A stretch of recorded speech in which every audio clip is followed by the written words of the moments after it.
Bienvenue à tous. Merci de nous suivre sur RTI 1 ce lundi 13 juillet. Il n'est plus vice-président de la République de Côte d'Ivoire. Daniel Cablon-Duncan a remis sa démission au chef de l'État après avoir occupé ce poste pendant plus de 3 ans. Le secrétaire général de la présidence de la République l'a annoncé ce matin. Nous écoutons à ce propos Patrick Hachi. Communiqué de la présidence de la République.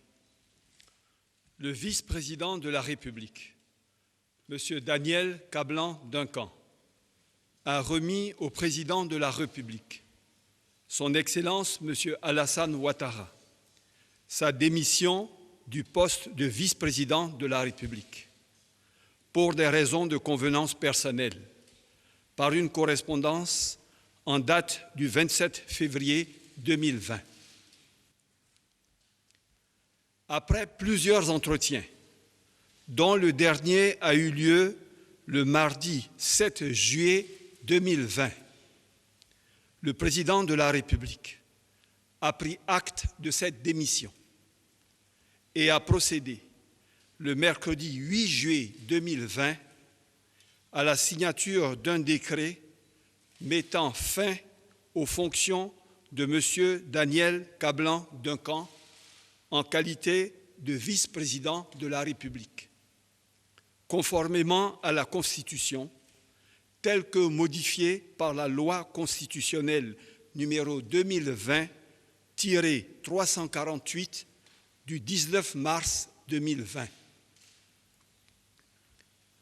Le président de la République voudrait rendre hommage à un grand serviteur de l'État, un homme de devoir et d'engagement.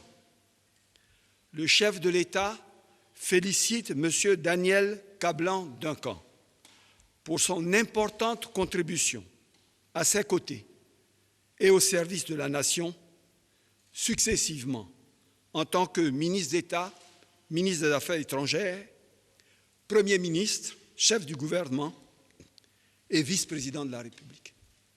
Fait à Abidjan le 13 juillet 2020. Un conseil des ministres extraordinaire présidé par le chef de l'État s'est tenu ce lundi. Il a autorisé la création d'une zone opérationnelle au nord du pays face à l'insécurité persistante, notamment aux frontières entre la Côte d'Ivoire, le Mali et le Burkina Faso. Le gouvernement a par ailleurs fixé les modalités d'organisation de la collecte des signatures pour le parrainage en vue de l'élection du président de la République. Cet après-midi, le chef de l'État a également présidé un Conseil national de sécurité. Il en ressort entre autres la fin de l'isolement du Grand Abidjan, prévu pour le 15 juillet prochain, soit dans tout juste 2 jours. Autre actualité nationale, ce lundi, plus de 500 000 candidats composent pour les épreuves écrites du brevet d'études de premier cycle BEPC. Un examen de fin d'année aux couleurs de la Covid-19. Des dispositions exceptionnelles sont prises et les mesures barrières contre la pandémie respectées. Dans le même temps, le ministère de l'Éducation nationale, de l'enseignement technique et de la formation professionnelle lance les inscriptions pédagogiques pour l'année scolaire 2020-2021. L'opération se fait en ligne et démarre le mercredi 15 juillet avec les 3 opérateurs de téléphonie mobile retenus l'année dernière. Les frais restent les mêmes, 6 000 francs CFA. Dans l'actualité internationale, le Mali est en proie à une crise politique. Les représentants de 4 organisations internationales, l'Union africaine, la CEDEAO, l'ONU et l'Union européenne ont exprimé leur inquiétude face à l'escalade de la violence, notamment à Bamako, la capitale.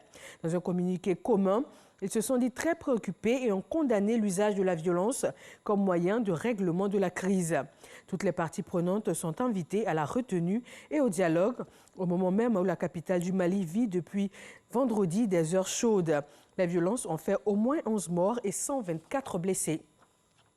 Et puis en France, c'est le terme de 7 semaines de concertation pour refonder le système de santé et répondre aux attentes du monde hospitalier, déjà en souffrance depuis des dernières années et durement éprouvé par la crise sanitaire.